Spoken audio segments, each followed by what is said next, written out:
Para seguir hablando de este tema tan importante, pues tenemos a la doctora María Eugenia Anguiano Telles. Ella es doctora en Ciencia Social con especialidad en Sociología por el Colegio de México. Es profesora e investigadora titular en el Colegio de la Frontera Norte. Es integrante del Sistema Nacional de Investigadores y miembro de los consejos editoriales del Journal of Latin American Studies de la Universidad de Nebraska y del International Journal of Border Security and Immigration Policy de la Universidad de Montreal. Pues doctora María Eugenia Anguiano Telles, muchas gracias por estar con nosotros. Apreciamos mucho su confianza en este espacio. Muchas gracias a ustedes por la invitación. Muy buenos días a su audiencia y a ustedes.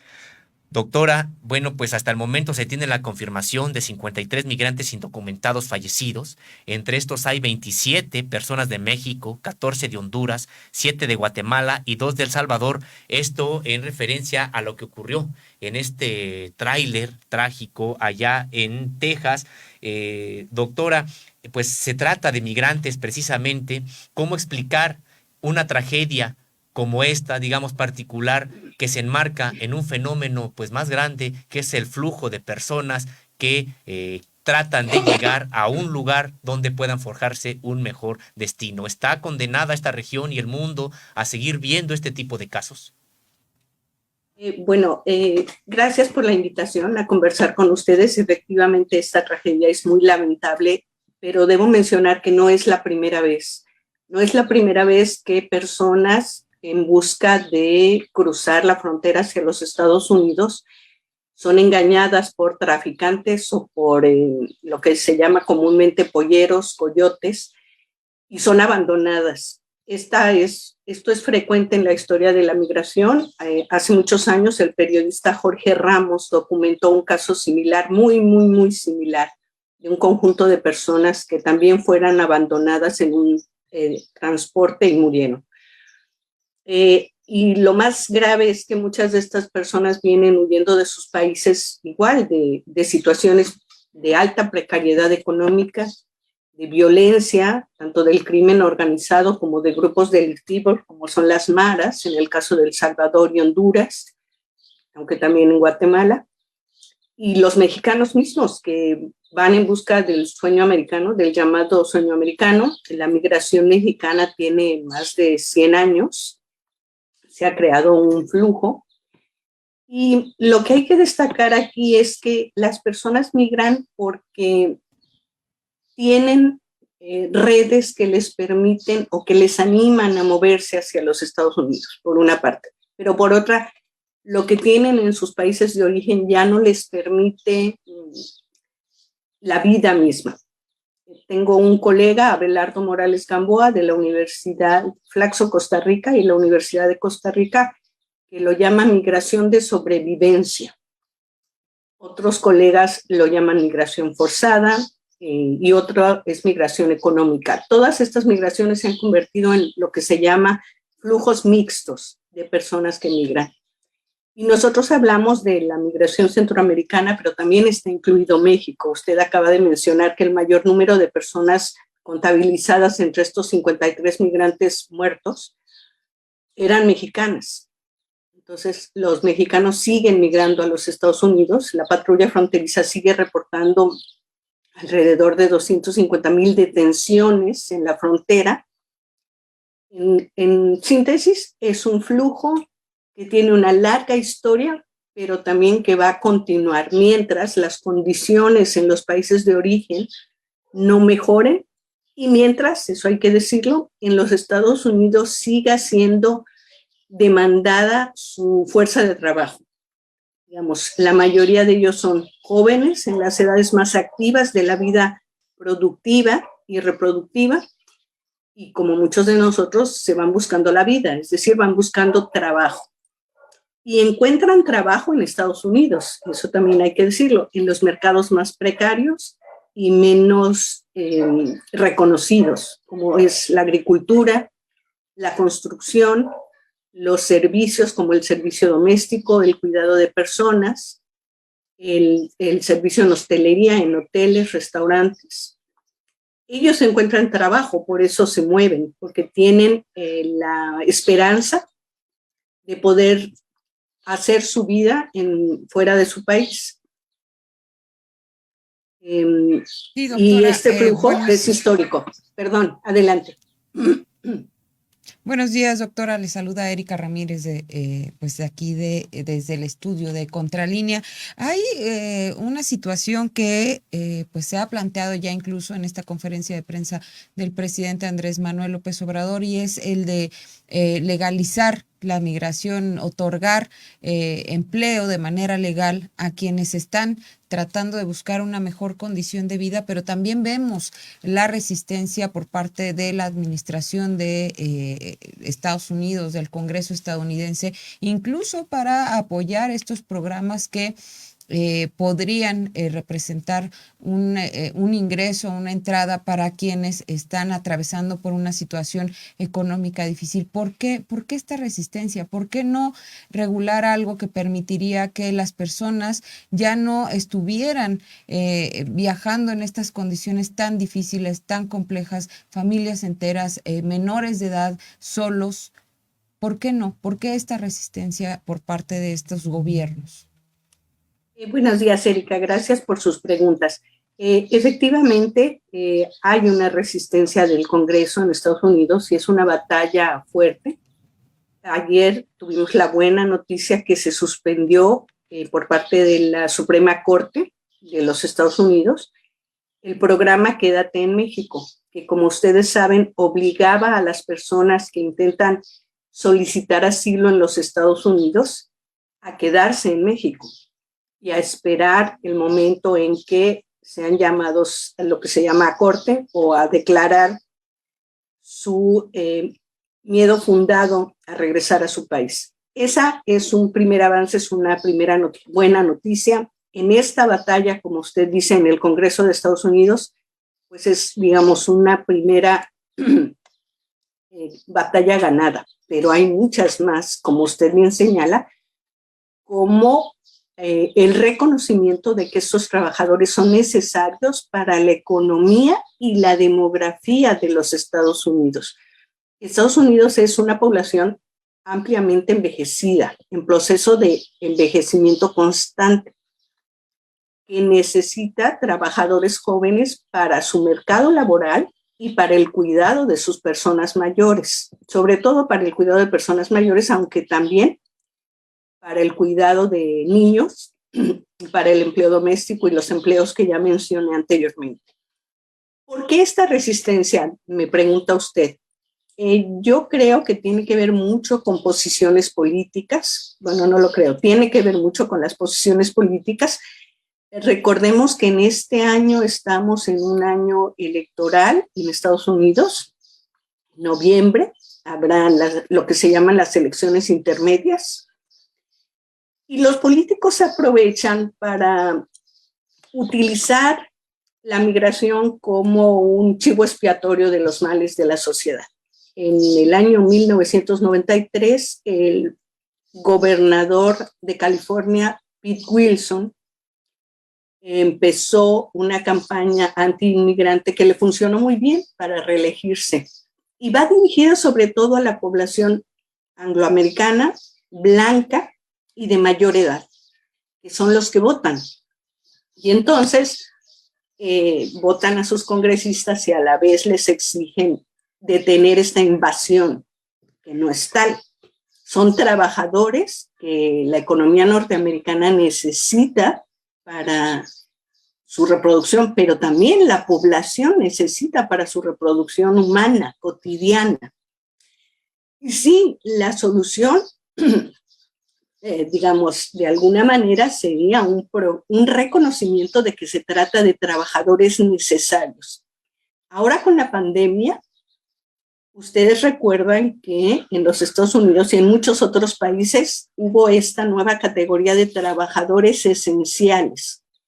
Y resulta que en Estados Unidos, entre los esenciales, además de los trabajadores de la salud, se encontraban los trabajadores agrícolas, el trabajo doméstico y el trabajo de todo tipo de servicios, sobre todo servicios de limpieza. Teníamos que limpiar permanentemente nuestros espacios y tenían que limpiarse los hospitales y todo lo que aún permanecía activo.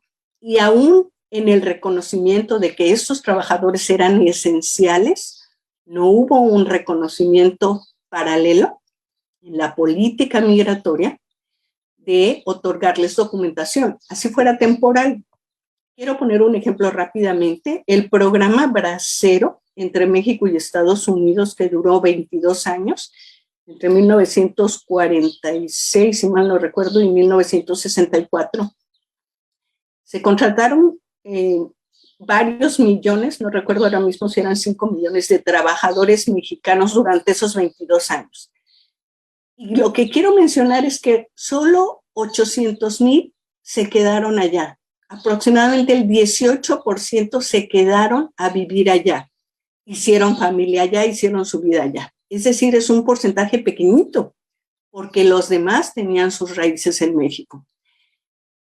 Si hiciéramos programas temporales de trabajo, los trabajadores podrían ir y volver. O si reconociéramos realmente que son esenciales para la economía y la demografía del país, se les podrían entregar visados especiales de trabajadores en sectores estratégicos, como los que acabo de mencionar, que son estratégicos no solo para la economía, también lo son para la reproducción humana, como el cuidado de las personas mayores o de los niños.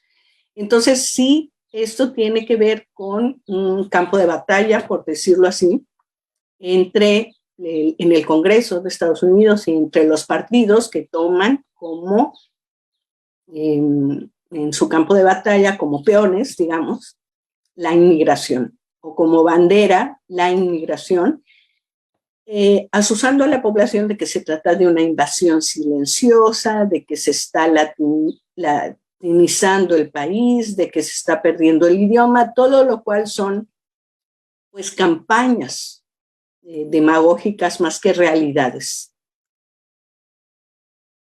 No sé si con esto respondo a su pregunta.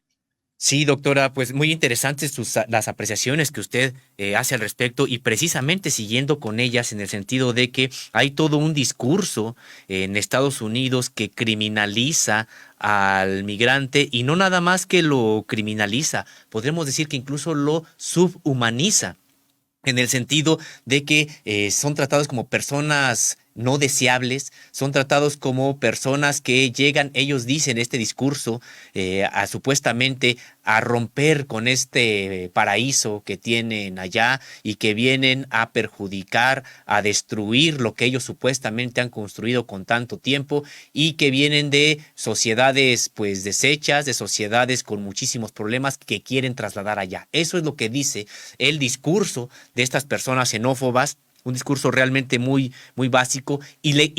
Resalto esto, doctora, pues para que usted nos pudiera explicar también cuáles son las responsabilidades de estos países, porque pareciera que ellos son víctimas de la migración, pareciera que ellos son aquellos que tienen que soportar la llegada de migrantes cuando ellos tienen responsabilidades en la situación incluso económica y social de los países de origen de estos migrantes. Me gustaría que si pudiera, por favor, hablarnos de las responsabilidades de estas grandes metrópolis como Estados Unidos, particularmente en esta región de América del Norte, pero incluso también de los europeos.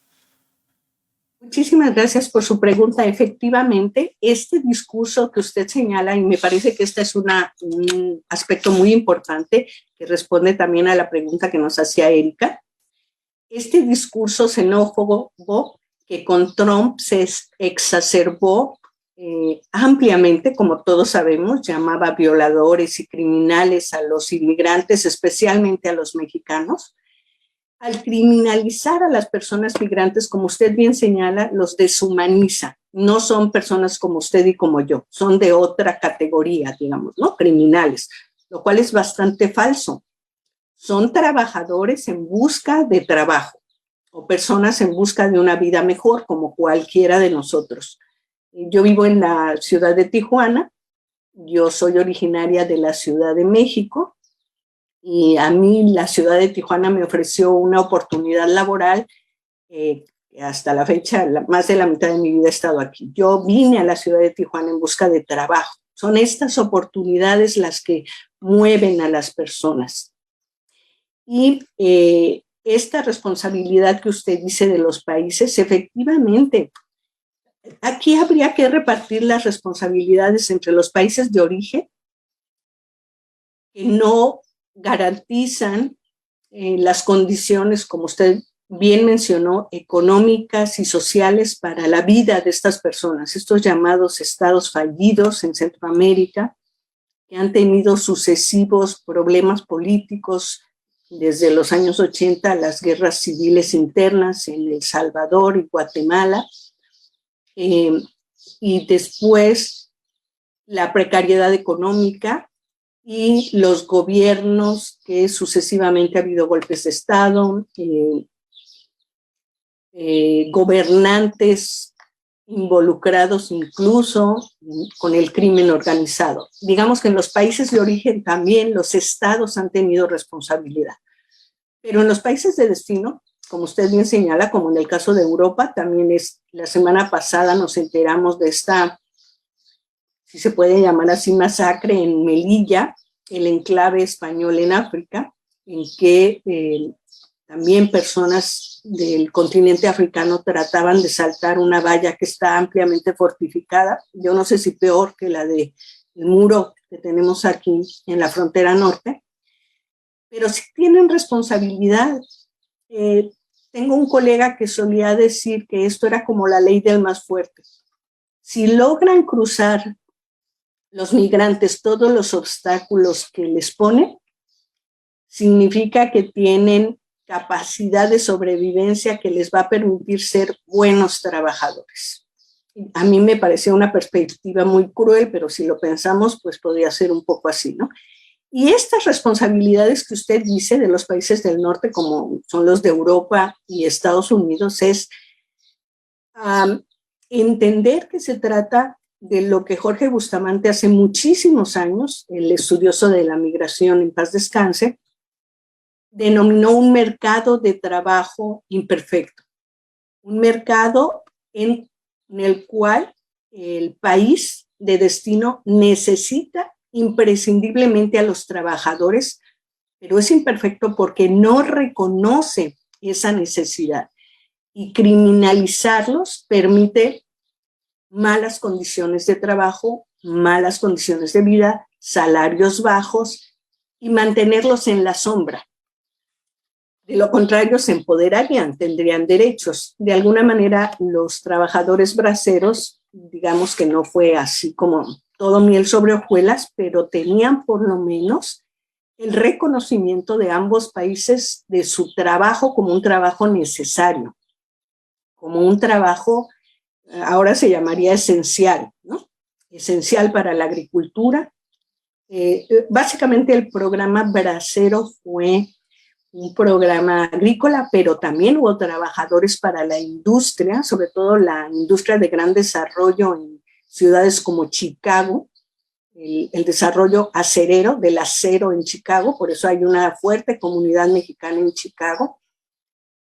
Y los servicios en lugares como Nueva York, en donde no solo hay migrantes mexicanos, sino también comunidades de otros países latinoamericanos, mismo caribeños, centroamericanos y sudamericanos. Este reconocimiento, en el caso de Nueva York, de trabajadores de servicios, como le decía, de cuidado de personas, cuidado de menores, pero también hostelería y restauración, lo que se llama restaurantes, ¿no?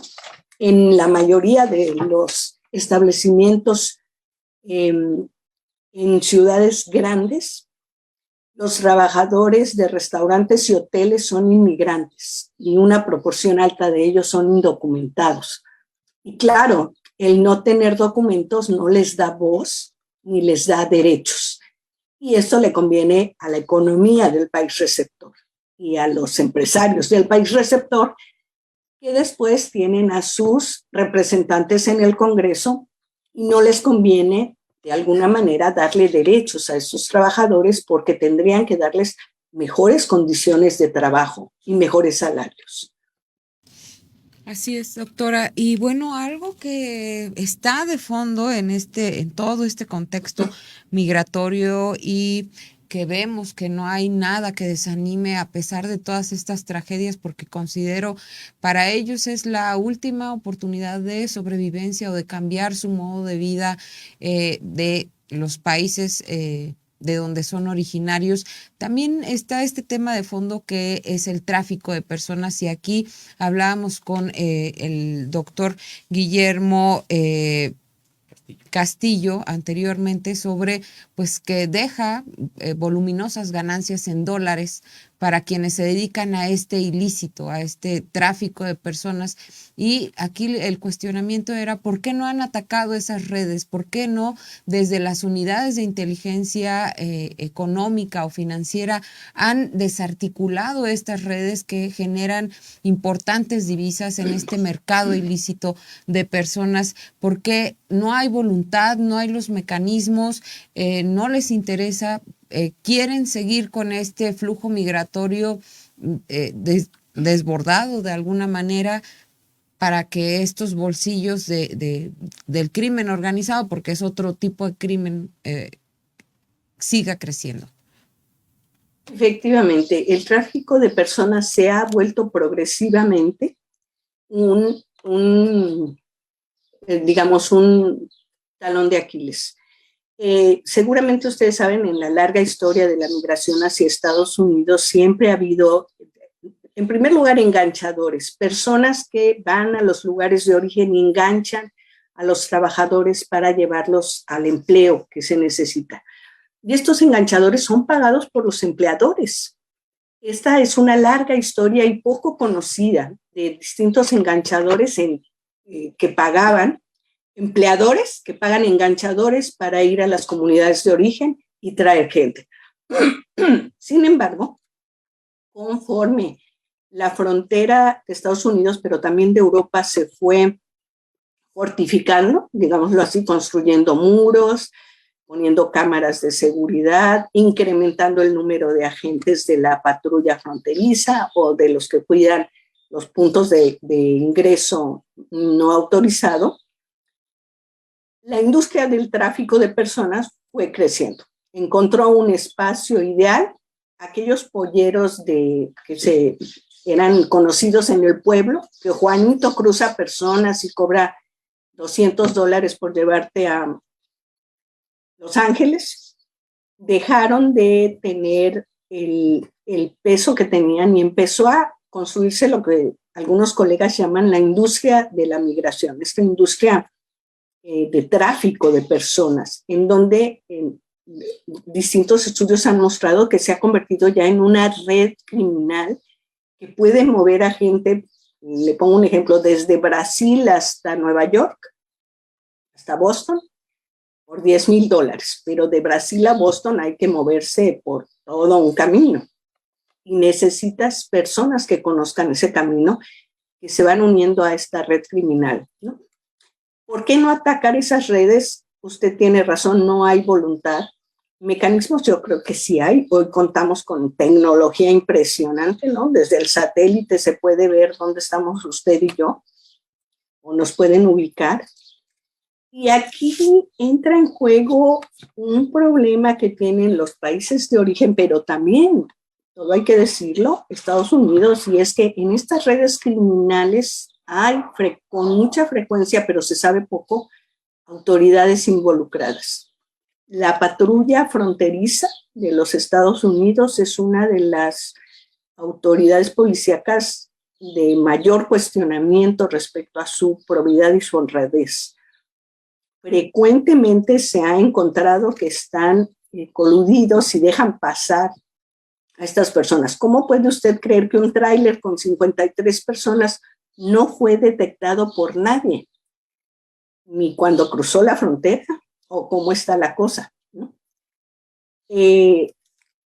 Yo creo que además de no haber voluntad, como usted menciona, y no haber mecanismos, tampoco son un grupo de personas que puedan hacer lobby en los Estados Unidos. Por eso en el Congreso tampoco hay esta voluntad para detener este tráfico.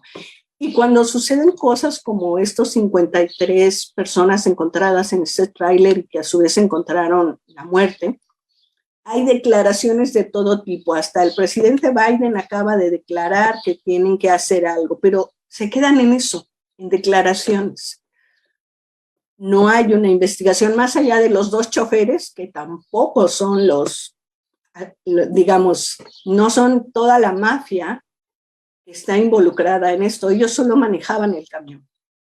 No digo que sean inocentes, son parte de esta mafia. Entonces tienen personas que los traen desde el lugar de origen, personas que los cruzan en la frontera, alguien que maneje el tráiler, alguien que en casas de seguridad los tiene, como sucedió con los 72 migrantes en Tamaulipas. Ustedes recordarán en el año 2010 la tragedia y la matanza de estos 72 migrantes, que nos enteramos porque uno de ellos escapó, si no, no nos hubiéramos enterado. Y seguramente ustedes lo saben como periodistas, hay una constante de que en las fosas clandestinas que se encuentran, pues muchas veces son migrantes. Entonces no hay, como bien señala usted, ¿por qué no atacar estas redes? ¿Por qué no hay esta voluntad? ¿Por qué no hay estos mecanismos? Yo también creo que no hay una sociedad civil que demande esto. Es como el caso de las personas desaparecidas. La propia sociedad civil ha tenido que organizarse para la búsqueda de las personas desaparecidas, para que sea un mandato seguir buscando y para que sea posible reconocer sus restos y darles, por decirlo así, cristiana sepultura, o por lo menos dejar a los familiares tranquilos.